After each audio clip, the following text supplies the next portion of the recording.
Bonjour tout le monde, bienvenue dans cette nouvelle découverte sur la chaîne. Je vais le classer dans les découvertes, comme ça le problème est réglé. Bienvenue pour mon avis, mon test, mon ressenti sur Project Cars. Alors depuis que j'ai ouvert ma chaîne, ça fait quelques mois maintenant, beaucoup me disent mais alors Maxou, qu'est-ce qui est mieux, qu'est-ce qui est moins bien, c'est au Project Cars, etc. Toutes les réponses sont dans cette vidéo, mais parlons d'abord de Project Cars en lui-même. Project Cars, c'est un jeu de semi-auto sorti sur PC, Xbox, PS4 le 7 mai 2015, le 8 mai dans certaines parties de notre beau monde. C'est dispo pour 65 boules sur console, 55 sur PC, 70 voitures ou plus, ça peut monter jusqu'à 74 selon les éditions, et 33 lieux pour disputer des courses sont disponibles dans le jeu. Alors Project Cars, un avis très vite. On va faire le tour, ce sera un petit peu bordélique mais on fera un beau résumé à la fin. Ne vous inquiétez pas, j'ai bien fait ça. Je ne vous ai pas fait de découverte, de sortie, etc. Parce que beaucoup ont déjà eh bien, le jeu depuis quelques années, puisqu'il faut savoir que l'histoire de Project Cars est très belle, puisqu'elle est faite par les joueurs pour les joueurs. Pourquoi? Eh bien parce que ce sont les joueurs qui ont financé le studio Slightly Mad Studio pour eh bien, développer ce Project Cars. Alors on va parler rapidement du studio. Moi j'ai pas misé à l'époque dessus, puisque il fallait savoir que Slightly Mad Studio c'était ceux qui avaient fait les Need for Speed Shift, qui étaient très mauvais. On va commencer tout de suite. Alors je vais vous faire des inserts de courses, etc. Mais je vais vous présenter d'abord la liste des modèles disponibles dans ce Project Cars. On va passer ça rapidement en revue, et la première déception c'est bien entendu le contenu. Alors le contenu, pourquoi? On a actuellement on va dire allez, 70 voitures disponibles. Il y a beaucoup de choses qui ont été disponibles au cours du développement qui ne sont plus disponibles, notamment pas mal de pistes historiques, pas mal de voitures. On notera quand même dans la liste beaucoup de modèles historiques, ce qui fait beaucoup de variétés, beaucoup de styles, etc. Du touring car, de la monoplace, vous voyez défiler ici les monoplaces. On a du GT, de l'endurance, des petites voitures, des grosses voitures, du kart, vous voyez on a de la Lotus historique. Donc franchement, Lotus est vraiment la marque historique présente dans ce Project Cars, et ça fait vraiment plaisir de voir ce genre de voitures. Des voitures de route récentes ainsi que des voitures légendaires. Certains bruits sont vraiment excellents, d'autres sont très décevants, il faut se parler honnêtement. Peu de japonaises, alors pas de Toyota. Ferrari c'est en discussion, mais la licence coûte très cher pour l'instant, donc pas de nouvelles concernant Ferrari. Porsche n'en parlons pas, Lamborghini n'en parlons pas, tout cela est au stade de non-information pour nous tout simplement. La première voiture gratuite vous la découvrez à l'instant. Donc voilà, on va passer maintenant sur les pistes. Alors les pistes là, pareil, un petit peu décevant, même si les pistes que l'on attendait sont là, c'est-à-dire que les passionnés de sport auto attendent des pistes exigeantes telles que la Nordschleife, elle y est, je pense à Bathurst, Spa-Francorchamps, Imola, Donington Park, les 24 heures du Mans, le circuit bien sûr du Mans, et sa déclinaison Bugatti, vous les voyez défiler ici. Suzuka n'est pas encore sous licence, mais il est aussi agréable d'aller faire un petit tour du côté des petits tracés britanniques comme Moulton Park, Snetterton, etc. C'est plutôt sympa, donc là la variété est présente, même si on manque cruellement de tracés eh bien, américains, mais ça viendra un petit peu plus tard selon les dires des développeurs. Alors, on va commencer avec les points forts. Donc l'histoire du développement, ça c'est clair que beaucoup n'y croyaient pas, certains ont misé sans y croire et beaucoup ont été surpris.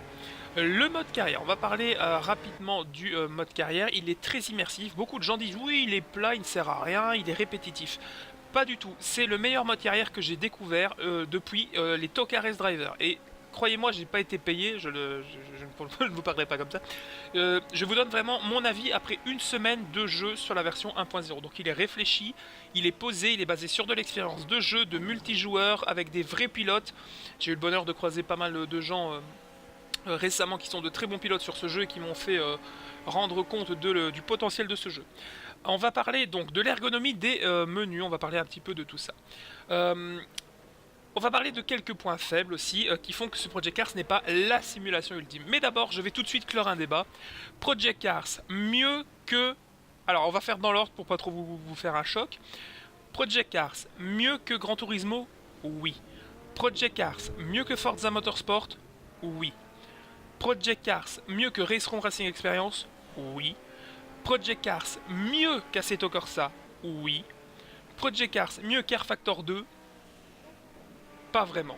On peut les classer vraiment au niveau du feeling et de la sensation de conduite. Vous découvrez actuellement un petit gameplay sur Zolder alors qu'on est dans le brouillard. Les points forts, je vous dis, je passe un peu du coq à l'âne comme ça, mais je vous montre un petit peu que je puisse étayer mes propos par l'image.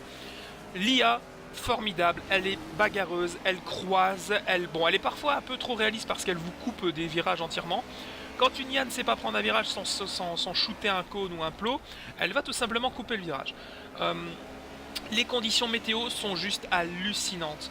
La nuit est convaincante, les phares sont convaincants, les reflets sont convaincants, le brouillard, les transitions météo, l'ergonomie, vous pouvez choisir une date, une heure, la vitesse de défilement du temps, la vitesse de changement de météo, l'incertitude météo, l'intensité de la pluie.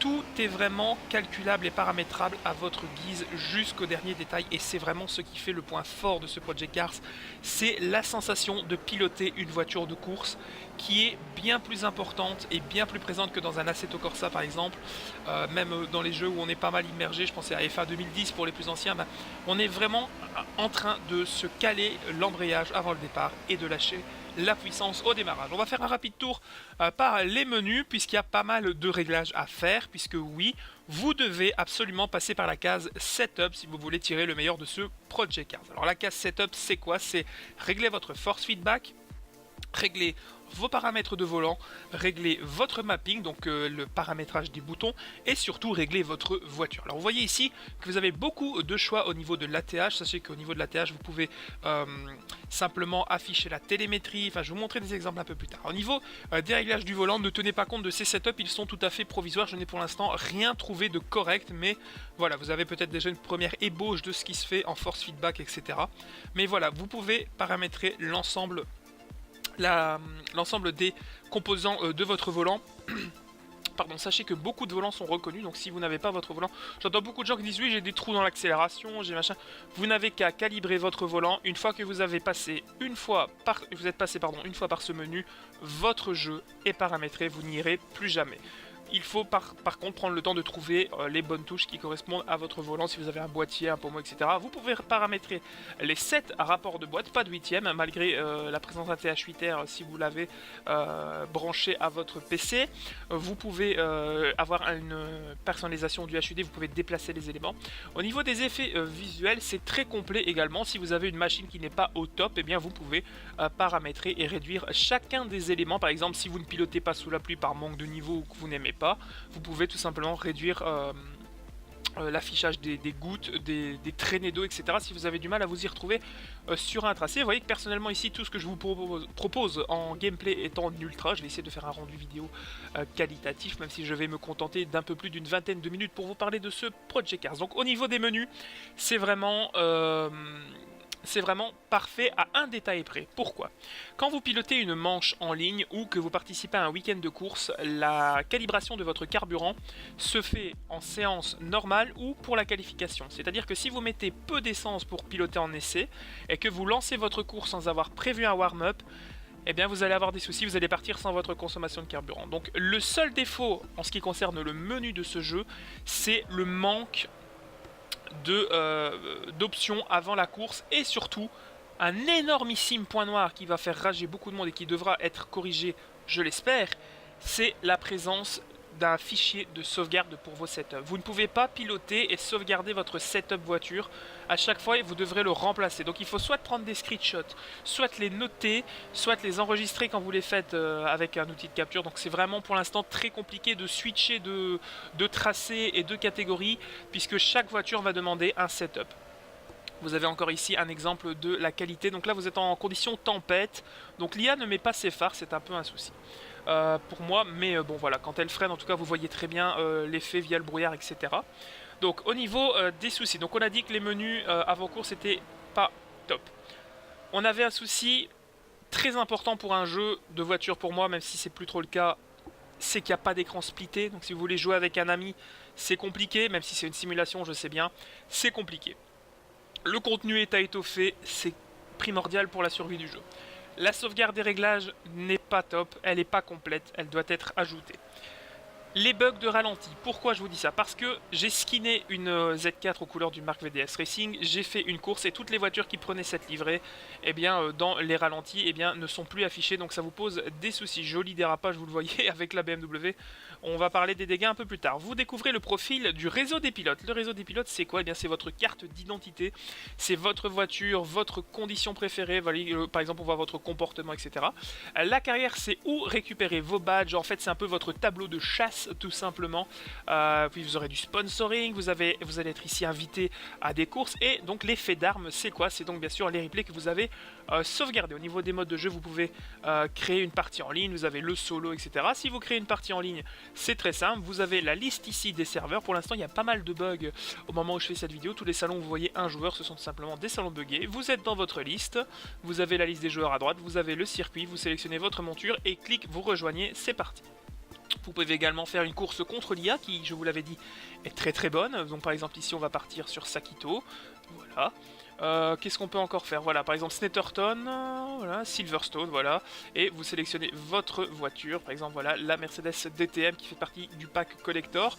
Vous pouvez paramétrer le nombre de tours, le nombre d'adversaires qui est juste hallucinant. Votre PC peut tenir 55 voitures au Mans.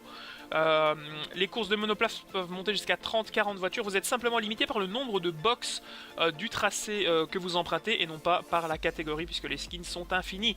La météo, je vous en parlais tout à l'heure, extrêmement ergonomique, extrêmement intéressant aussi de placer des conditions météo sans le divulguer à vos adversaires lors d'une course en ligne et essayer de les surprendre, c'est plutôt intéressant. Vous découvrez ici l'interface du mode carrière avec à droite le petit fan chat, hein, le faux Twitter hein, si vous voulez, votre boîte de réception où les gens qui vous aident dans votre carrière vont interagir avec vous, les résultats, joli spoil, de la carrière, ensuite que eh bien, la vue d'ensemble, c'est où vous en êtes dans votre carrière. Ensuite, il vous suffira d'accéder au calendrier pour eh bien, voir où vous en êtes dans, dans votre carrière.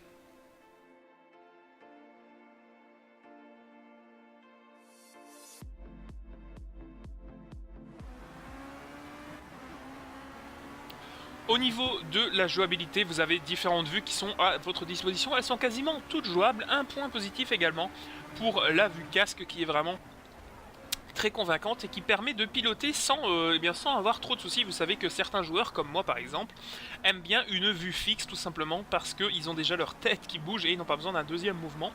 Mais sachez que le head tracking, on va dire, est très bien fait dans ce jeu. Je ne l'ai pas testé, mais le jeu, sachez-le, en passant, est compatible pour l'Oculus Rift DK2. Ici, on est à Silverstone en Formule C. Vous voyez que malgré la position très avancée de la caméra, on parvient sans problème à se battre avec des voitures du peloton. On va maintenant passer sur un gameplay eh bien, de l'Audi R18 au Mans. Alors l'Audi R18 est un petit peu déçu au niveau du son, hein, soyons honnêtes, mais par contre voilà, vous avez une magnifique transition qui est prête puisqu'on va parler de l'effet et de l'ambiance dans ce Project Cars. Beaucoup de points positifs qui font que ce jeu est d'une immersion totale. Les dégâts sont extrêmement complets, vous allez voir un exemple un peu après pendant que je vous présente le mode photo. L'IA est donc très bonne, je vous en ai parlé tout à l'heure. La vue casque est tout à fait pilotable. L'ATH est complet, vous allez avoir un point de vue juste après ce gameplay-ci de télémétrie en Formule C. Vous allez voir que là, si vous manque une information, téléphonez-moi. Les marbles, alors les marbles pour ceux qui ne savent pas ce que c'est, ce sont les bouts de gomme. Quand vous suivez une voiture de très près, il est possible qu'un bout de gomme vienne se détacher de sous le pneu et vous taper dans le pare-brise. C'est juste hallucinant. Les effets de phare sont très bien, ils ne sont pas abusifs, c'est-à-dire que vous n'allez pas éclairer 3 fois plus que les autres eh bien, la piste. Sachez que si vous avez à contact avec le mur et que votre phare casse, eh bien, il ne s'éclaire plus. Donc faites attention si vous pilotez pendant les 24 heures du Mans par exemple. Les essuie-glaces sont fonctionnels et sont indispensables en conditions de pluie. La frigolite, alors pourquoi la frigolite vous allez me dire? Eh bien parce que les panneaux de bord de piste sont destructibles et s'il y a les percutes, eh bien les morceaux de frigolite, donc d'isomou comme certains disent, la frigolite va décoller à une dizaine de mètres et après ça va retomber en petits morceaux sur la piste et ça va rester, c'est vraiment très agréable. Les gouttes de pluie, on regrettera qu'elles ne glissent pas le long des portières et des vitres, c'est vraiment du détail. Les reflets et les effets de lumière, vous pouvez le constater par vous-même, sont juste parfaitissimes. Et un dernier élément, et je vais vous laisser profiter de la fin de ce gameplay juste ici avant de reprendre, c'est le son qui est très réussi. Alors c'est pas la meilleure voiture, je vais vous faire après profiter d'autres sons. Je peux vous citer des sons qui sont très convaincants, les Pagani, les Caterham, euh, les refs, les roofs. La Mercedes 190 Evolution 2 DTM qui est juste hallucinante. Au niveau des GT3, la Z4 GT3 est très convaincante également. Au niveau des voitures de route, un petit peu déçu également. La Clio Cup aussi un petit peu déçu. Voilà, il y a quelques sons qui sont à revoir, mais certains sont juste au-dessus de tout.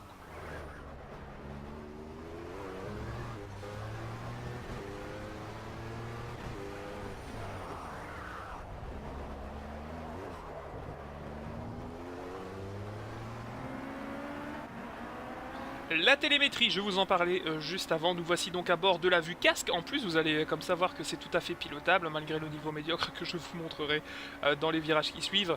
Voyez qu'au niveau de la télémétrie, c'est on ne peut plus complet, et bizarrement, ça peut paraître un petit peu agressif pour vous, mais c'est extrêmement lisible, puisque les couleurs, la colorimétrie est vraiment bien choisie. On regrettera simplement la couleur du point des forces G qui est gris, qui n'est pas bien ressorti. Hein.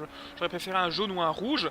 Vous allez voir ici, donc on voit très bien le travail des suspensions, la détente, la température des freins, température des pneus, intérieur, central, extérieur. Vous avez la télémétrie en temps réel en haut, vous avez le ratio, vous avez vos tours minutes, votre rapport de boîte, le potentiomètre de votre accélérateur, frein et embrayage, la puissance de la voiture, le couple développé, ainsi que vos chronos. Vous ne manquez absolument rien de ce qui se passe dans votre voiture, et ça c'est juste superbement bien fait. On va jusqu'au trait, le trait du tangage et du... Enfin bon, du pneu, de quel côté le pneu développe la force, c'est vraiment hallucinant. Par contre, un point un peu moins réjouissif pour moi, qui m'a beaucoup déçu, c'est le mode photo. Alors regardez ça, donc ça vous permet de voir de nouveau les dégâts, hein, c'est ce qui s'est passé après le gameplay de tout à l'heure sur l'Audi R18.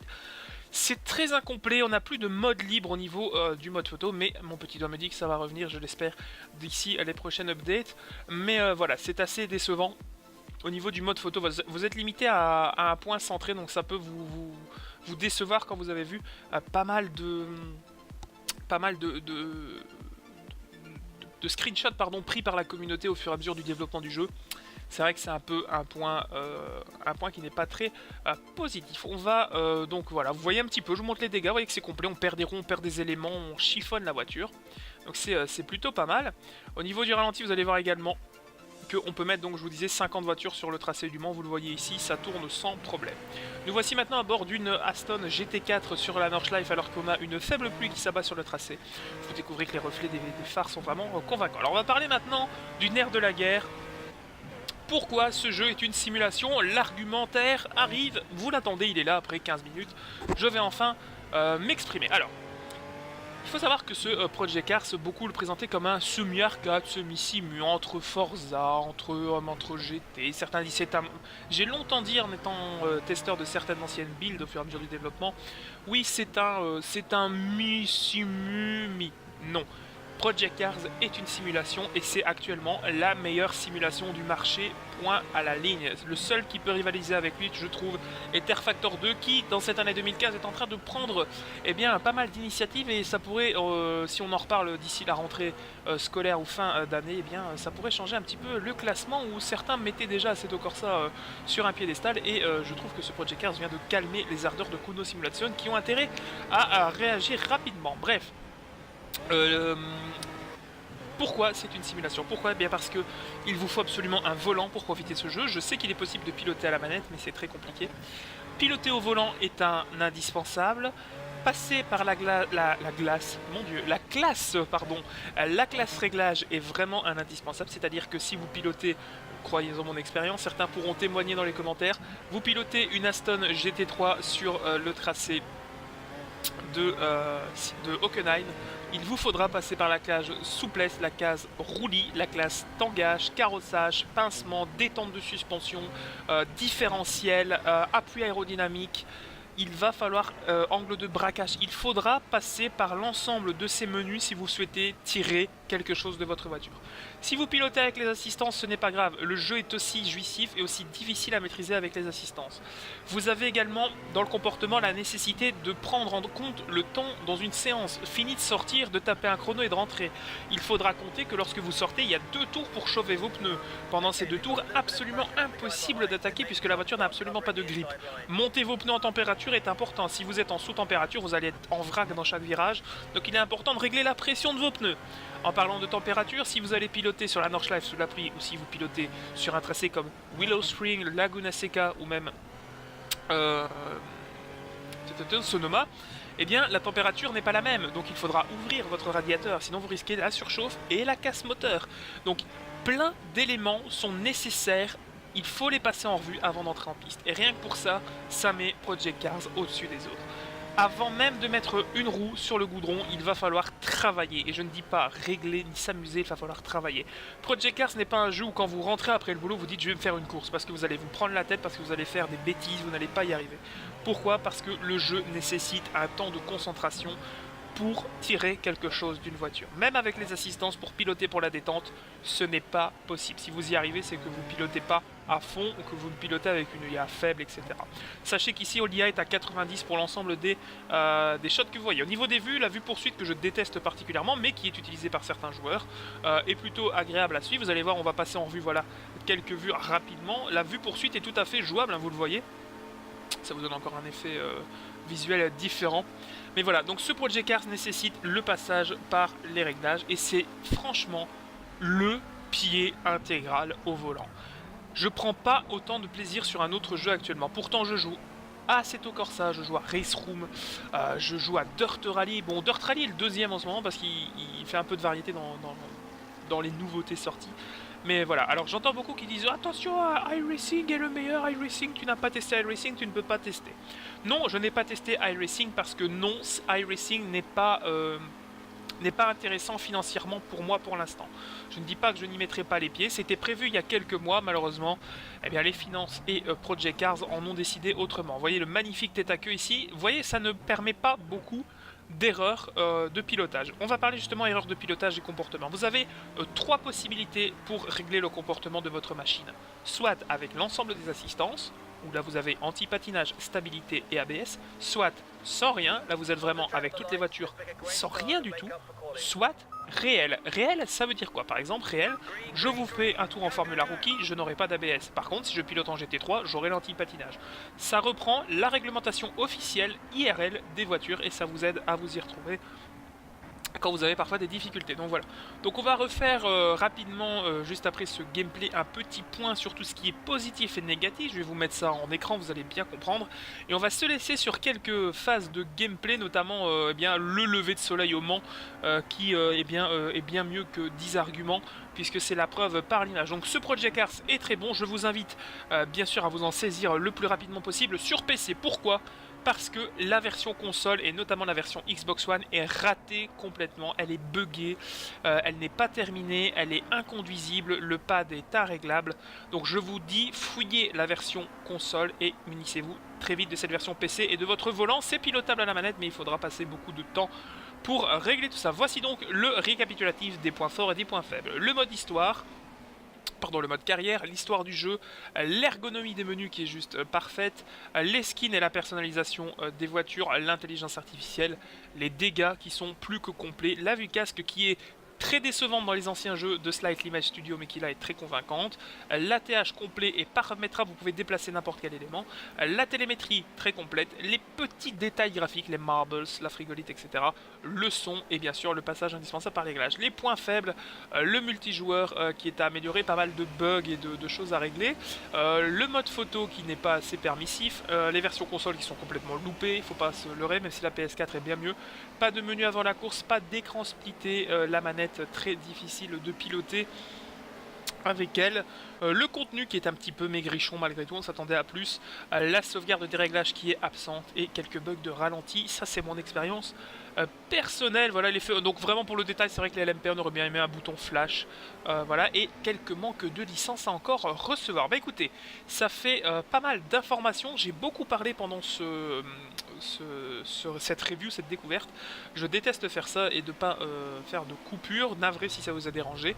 Je vais maintenant vous laisser, voilà, avec le gameplay de l'Audi R18 au Mans. Merci beaucoup d'avoir regardé cette review, cet avis sur Project Cars. N'hésitez pas à vous exprimer dans la section commentaires, c'est toujours avec plaisir que je vous réponds. Salut les simracers et rendez-vous sur la piste. Salut!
Bonjour tout le monde, bienvenue dans cette nouvelle découverte sur la chaîne. Je vais le classer dans les découvertes comme ça, le problème est réglé.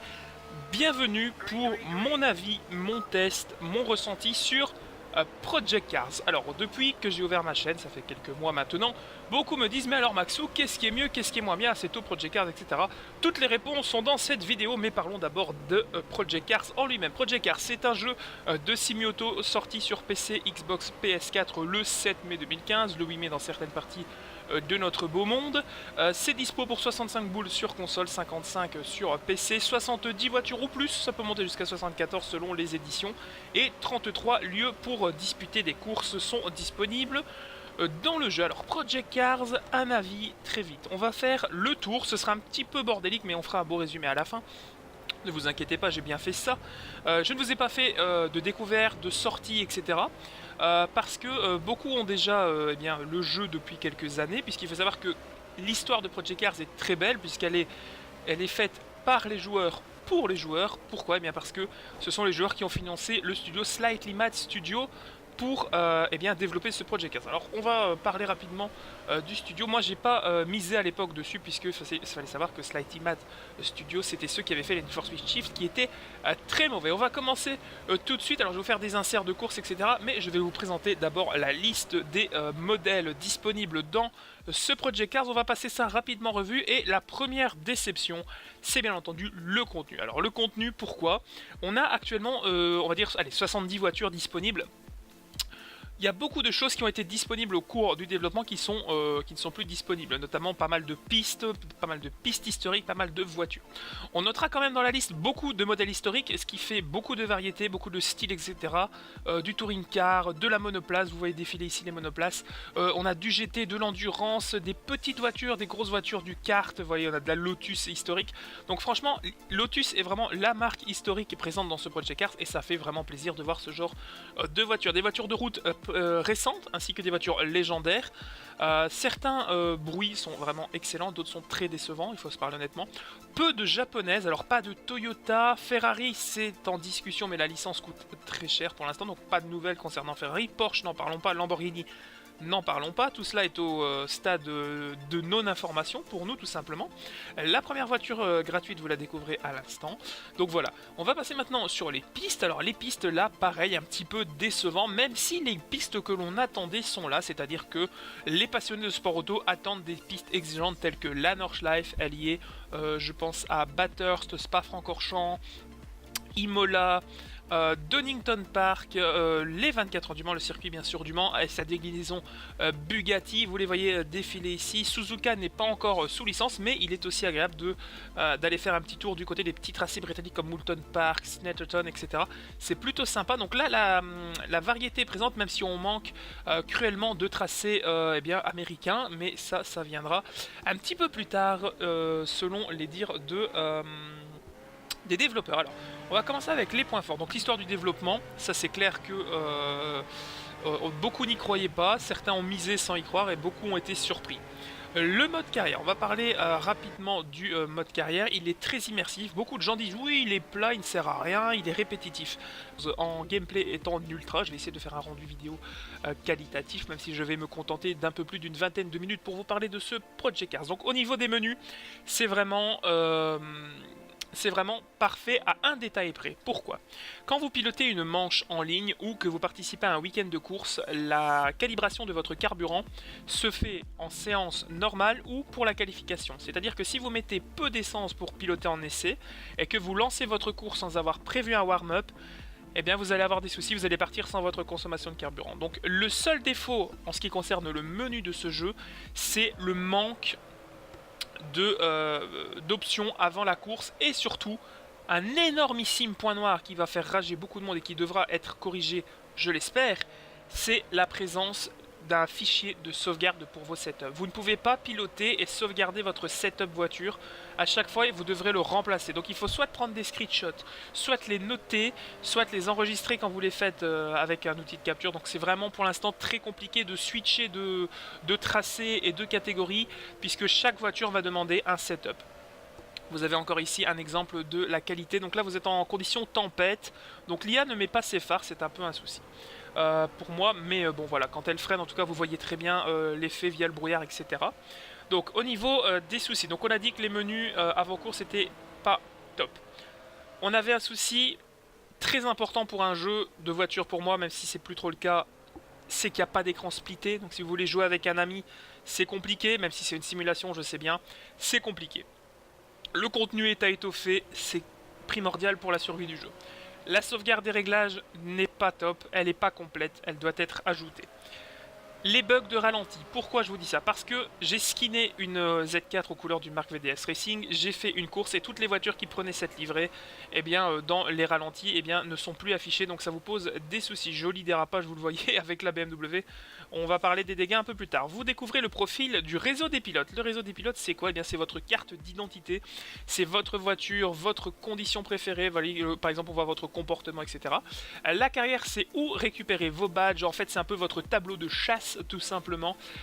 Puis vous aurez du sponsoring, vous allez être ici invité à des courses, et donc l'effet d'armes, c'est quoi? C'est donc bien sûr les replays que vous avez sauvegardés. Au niveau des modes de jeu, vous pouvez créer une partie en ligne, vous avez le solo, etc. Si vous créez une partie en ligne, c'est très simple, vous avez la liste ici des serveurs. Pour l'instant, il y a pas mal de bugs au moment où je fais cette vidéo. Tous les salons où vous voyez un joueur, ce sont simplement des salons buggés. Vous êtes dans votre liste, vous avez la liste des joueurs à droite, vous avez le circuit, vous sélectionnez votre monture et clic, vous rejoignez, c'est parti.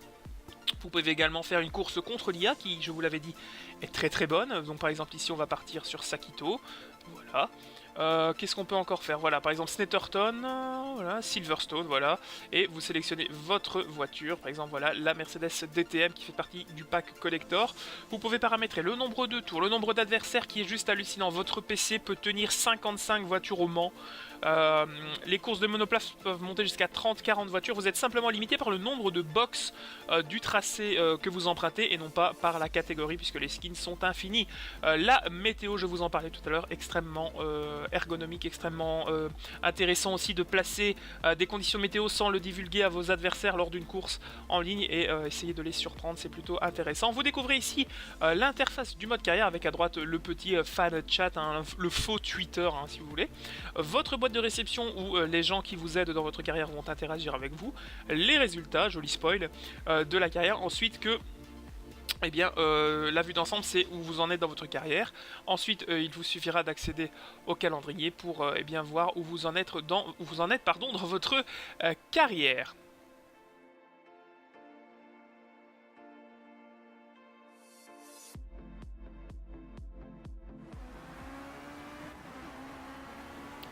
Au niveau de la jouabilité, vous avez différentes vues qui sont à votre disposition. Elles sont quasiment toutes jouables. Un point positif également pour la vue casque qui est vraiment très convaincante et qui permet de piloter sans avoir trop de soucis. Vous savez que certains joueurs, comme moi par exemple, aiment bien une vue fixe tout simplement parce qu'ils ont déjà leur tête qui bouge et ils n'ont pas besoin d'un deuxième mouvement. Mais sachez que le head tracking, on va dire, est très bien fait dans ce jeu. Je ne l'ai pas testé, mais le jeu, sachez-le, en passant, est compatible pour l'Oculus Rift DK2. Ici, on est à Silverstone en Formule C. Vous voyez que malgré la position très avancée de la caméra, on parvient sans problème à se battre avec des voitures du peloton. On va maintenant passer sur un gameplay de l'Audi R18 au Mans. Alors l'Audi R18 est un petit peu déçu au niveau du son, hein, soyons honnêtes, mais par contre voilà, vous avez une magnifique transition qui est prête puisqu'on va parler de l'effet et de l'ambiance dans ce Project Cars. Beaucoup de points positifs qui font que ce jeu est d'une immersion totale. Les dégâts sont extrêmement complets, vous allez voir un exemple un peu après pendant que je vous présente le mode photo. L'IA est donc très bonne, je vous en ai parlé tout à l'heure. La vue casque est tout à fait pilotable. L'ATH est complet, vous allez avoir un point de vue juste après ce gameplay-ci de télémétrie en Formule C. Vous allez voir que là, si vous manque une information, téléphonez-moi. Les marbles, alors les marbles pour ceux qui ne savent pas ce que c'est, ce sont les bouts de gomme. Quand vous suivez une voiture de très près, il est possible qu'un bout de gomme vienne se détacher dessous le pneu et vous taper dans le pare-brise. C'est juste hallucinant. Les effets de phare sont très bien, ils ne sont pas abusifs, c'est-à-dire que vous n'allez pas éclairer 3 fois plus que les autres la piste. Sachez que si vous avez un contact avec le mur et que votre phare casse, il ne s'éclaire plus. Donc faites attention si vous pilotez pendant les 24 heures du Mans par exemple. Les essuie-glaces sont fonctionnels et sont indispensables en conditions de pluie. La frigolite, alors pourquoi la frigolite, vous allez me dire? Eh bien parce que les panneaux de bord de piste sont destructibles et s'il y a les percutes, eh bien les morceaux de frigolite, donc d'isomou comme certains disent, la frigolite va décoller à une dizaine de mètres et après ça va retomber en petits morceaux sur la piste et ça va rester, c'est vraiment très agréable. Les gouttes de pluie, on regrettera qu'elles ne glissent pas le long des portières et des vitres, c'est vraiment du détail. Les reflets et les effets de lumière, vous pouvez le constater par vous-même, sont juste parfaitissimes. Et un dernier élément, et je vais vous laisser profiter de la fin de ce gameplay juste ici avant de reprendre, c'est le son qui est très réussi. Alors c'est pas la meilleure voiture, je vais vous faire après profiter d'autres sons.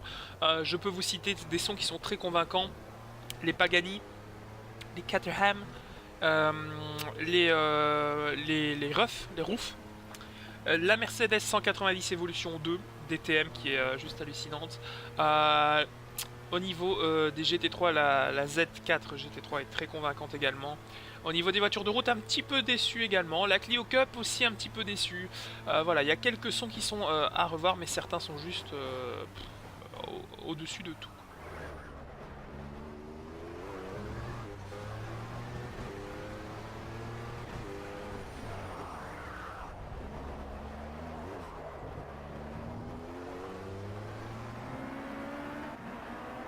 La télémétrie, je vous en parlais juste avant, nous voici donc à bord de la vue casque. En plus, vous allez comme savoir que c'est tout à fait pilotable, malgré le niveau médiocre que je vous montrerai dans les virages qui suivent. Voyez qu'au niveau de la télémétrie, c'est on ne peut plus complet, et bizarrement, ça peut paraître un petit peu agressif pour vous, mais c'est extrêmement lisible, puisque les couleurs, la colorimétrie est vraiment bien choisie. On regrettera simplement la couleur du point des forces G qui est gris, qui n'est pas bien ressorti. J'aurais préféré un jaune ou un rouge. Vous allez voir ici, donc on voit très bien le travail des suspensions, la détente, la température des freins, température des pneus, intérieur, central, extérieur. Vous avez la télémétrie en temps réel en haut, vous avez le ratio, vous avez votre... Pas du tout. C'est le meilleur mode carrière que j'ai découvert depuis les Toka Race Driver. Et croyez-moi, j'ai pas été payé, je ne vous parlerai pas comme ça. Je vous donne vraiment mon avis après une semaine de jeu sur la version 1.0. Donc il est réfléchi, il est posé, il est basé sur de l'expérience de jeu, de multijoueurs, avec des vrais pilotes. J'ai eu le bonheur de croiser pas mal de gens récemment qui sont de très bons pilotes sur ce jeu et qui m'ont fait rendre compte du potentiel de ce jeu. On va parler donc de l'ergonomie des menus, on va parler un petit peu de tout ça. On va parler de quelques points faibles aussi qui font que ce Project Cars n'est pas la simulation ultime. Mais d'abord, je vais tout de suite clore un débat. Project Cars, mieux que... Alors, on va faire dans l'ordre pour pas trop vous faire un choc. Project Cars, mieux que Gran Turismo? Oui. Project Cars, mieux que Forza Motorsport? Oui. Project Cars, mieux que Raceron Racing Experience? Oui. Project Cars, mieux qu'Assetto Corsa? Oui. Project Cars, mieux qu'Air Factor 2? Pas vraiment. On peut les classer vraiment au niveau du feeling et de la sensation de conduite. Vous découvrez actuellement un petit gameplay sur Zolder alors qu'on est dans le brouillard. Les points forts, je vous dis, je passe un peu du coq à l'âne comme ça, mais je vous montre un petit peu que je puisse étayer mes propos par l'image. L'IA, formidable, elle est bagarreuse, elle croise, elle est parfois un peu trop réaliste parce qu'elle vous coupe des virages entièrement. Quand une IA ne sait pas prendre un virage sans shooter un cône ou un plot, elle va tout simplement couper le virage. Les conditions météo sont juste hallucinantes. La nuit est convaincante, les phares sont convaincants, les reflets sont convaincants, le brouillard, les transitions météo, l'ergonomie, vous pouvez choisir une date, une heure, la vitesse de défilement du temps, la vitesse de changement de météo, l'incertitude météo, l'intensité de la pluie. Tout est vraiment calculable et paramétrable à votre guise jusqu'au dernier détail et c'est vraiment ce qui fait le point fort de ce Project Cars. C'est la sensation de piloter une voiture de course qui est bien plus importante et bien plus présente que dans un Assetto Corsa par exemple. Même dans les jeux où on est pas mal immergé, je pensais à F1 2010 pour les plus anciens, on est vraiment en train de se caler l'embrayage avant le départ et de lâcher la puissance au démarrage. On va faire un rapide tour par les menus puisqu'il y a pas mal de réglages à faire puisque oui, vous devez absolument passer par la case Setup si vous voulez tirer le meilleur de ce Project Cars. Alors la case Setup c'est quoi? C'est régler votre force feedback, régler vos paramètres de volant, régler votre mapping, donc le paramétrage des boutons, et surtout régler votre voiture. Alors vous voyez ici que vous avez beaucoup de choix au niveau de l'ATH. Sachez qu'au niveau de l'ATH, vous pouvez simplement afficher la télémétrie. Enfin, je vais vous montrer des exemples un peu plus tard. Au niveau des réglages du volant, ne tenez pas compte de ces setups, ils sont tout à fait provisoires. Je n'ai pour l'instant rien trouvé de correct, mais voilà, vous avez peut-être déjà une première ébauche de ce qui se fait en force feedback, etc. Mais voilà, vous pouvez paramétrer l'ensemble des composants de votre volant. Pardon, sachez que beaucoup de volants sont reconnus, donc si vous n'avez pas votre volant, j'entends beaucoup de gens qui disent oui j'ai des trous dans l'accélération, j'ai machin. Vous n'avez qu'à calibrer votre volant. Une fois que vous avez passé une fois par ce menu, votre jeu est paramétré, vous n'irez plus jamais. Il faut par contre prendre le temps de trouver les bonnes touches qui correspondent à votre volant. Si vous avez un boîtier, un pommeau, etc. Vous pouvez paramétrer les 7 rapports de boîte, pas de 8ème, malgré la présence d'un TH8R si vous l'avez branché à votre PC. Vous pouvez avoir une personnalisation du HUD, vous pouvez déplacer les éléments. Au niveau des effets visuels, c'est très complet également. Si vous avez une machine qui n'est pas au top, eh bien vous pouvez paramétrer et réduire chacun des éléments. Par exemple, si vous ne pilotez pas sous la pluie par manque de niveau ou que vous n'aimez pas, vous pouvez tout simplement réduire l'affichage des gouttes, des traînées d'eau, etc. si vous avez du mal à vous y retrouver sur un tracé. Vous voyez que personnellement ici, tout ce que je vous propose en minute, votre rapport de boîte, le potentiomètre de votre accélérateur, frein et embrayage, la puissance de la voiture, le couple développé, ainsi que vos chronos, vous ne manquez absolument rien de ce qui se passe dans votre voiture, et ça c'est juste superbement bien fait. On va jusqu'au trait, le trait du tangage et du... Enfin bon, du pneu, de quel côté le pneu développe la force, c'est vraiment hallucinant. Par contre, un point un peu moins réjouissif pour moi qui m'a beaucoup déçu, c'est le mode photo. Alors regardez ça, donc ça vous permet de voir de nouveau les dégâts, hein, c'est ce qui s'est passé après le gameplay de tout à l'heure sur le DR18. C'est très incomplet, on n'a plus de mode libre au niveau du mode photo, mais mon petit doigt me dit que ça va revenir, je l'espère, d'ici à les prochaines updates. Mais voilà, c'est assez décevant. Au niveau du mode photo, vous êtes limité à un point centré, donc ça peut vous décevoir quand vous avez vu pas mal de screenshots pris par la communauté au fur et à mesure du développement du jeu. C'est vrai que c'est un peu un point qui n'est pas très positif. On va donc voilà, vous voyez un petit peu, je vous montre les dégâts, vous voyez que c'est complet, on perd des ronds, on perd des éléments, on chiffonne la voiture. Donc c'est plutôt pas mal. Au niveau du ralenti, vous allez voir également qu'on peut mettre, donc je vous disais, 50 voitures sur le tracé du Mans, vous le voyez ici, ça tourne sans problème. Nous voici maintenant à bord d'une Aston GT4 sur la Nordschleife alors qu'on a une faible pluie qui s'abat sur le tracé. Vous découvrez que les reflets des phares sont vraiment convaincants. Alors on va parler maintenant du nerf de la guerre. Pourquoi ce jeu est une simulation? L'argumentaire arrive, vous l'attendez, il est là après 15 minutes. Je vais enfin m'exprimer. Alors, il faut savoir que ce Project Cars, beaucoup le présentaient comme un semi-arcade, semi-simu, entre Forza, entre GT, certains disaient... J'ai longtemps dit, en étant testeur de certaines anciennes builds au fur et à mesure du développement, oui c'est un mi-simu, mi. Non. Project Cars est une simulation et c'est actuellement la meilleure simulation du marché, point à la ligne. Le seul qui peut rivaliser avec lui, je trouve, est Air Factor 2 qui, dans cette année 2015, est en train de prendre pas mal d'initiatives et ça pourrait, si on en reparle d'ici la rentrée scolaire ou fin d'année, ça pourrait changer un petit peu le classement où certains mettaient déjà Assetto Corsa sur un piédestal et je trouve que ce Project Cars vient de calmer les ardeurs de Kuno Simulation qui ont intérêt à réagir rapidement. Bref. Pourquoi c'est une simulation? Pourquoi? Eh bien parce que il vous faut absolument un volant pour profiter de ce jeu. Je sais qu'il est possible de piloter à la manette, mais c'est très compliqué. Piloter au volant est un indispensable. Passer par la classe réglage est vraiment un indispensable. C'est-à-dire que si vous pilotez, croyez-en mon expérience, certains pourront témoigner dans les commentaires, vous pilotez une Aston GT3 sur le tracé de Hockenheim, il vous faudra passer par la case souplesse, la case roulis, la classe tangage, carrossage, pincement, détente de suspension, différentiel, appui aérodynamique. Il va falloir angle de braquage. Il faudra passer par l'ensemble de ces menus si vous souhaitez tirer quelque chose de votre voiture. Si vous pilotez avec les assistances, ce n'est pas grave. Le jeu est aussi jouissif et aussi difficile à maîtriser avec les assistances. Vous avez également dans le comportement la nécessité de prendre en compte le temps dans une séance. Fini de sortir, de taper un chrono et de rentrer. Il faudra compter que lorsque vous sortez, il y a 2 tours pour chauffer vos pneus. Pendant ces 2 tours, absolument impossible d'attaquer puisque la voiture n'a absolument pas de grippe. Monter vos pneus en température est important. Si vous êtes en sous-température, vous allez être en vrac dans chaque virage. Donc il est important de régler la pression de vos pneus. En parlant de température, si vous allez piloter sur la Nordschleife sous la pluie ou si vous pilotez sur un tracé comme Willow Spring, Laguna Seca ou même Sonoma, eh bien la température n'est pas la même. Donc il faudra ouvrir votre radiateur, sinon vous risquez la surchauffe et la casse moteur. Donc plein d'éléments sont nécessaires, il faut les passer en revue avant d'entrer en piste. Et rien que pour ça, ça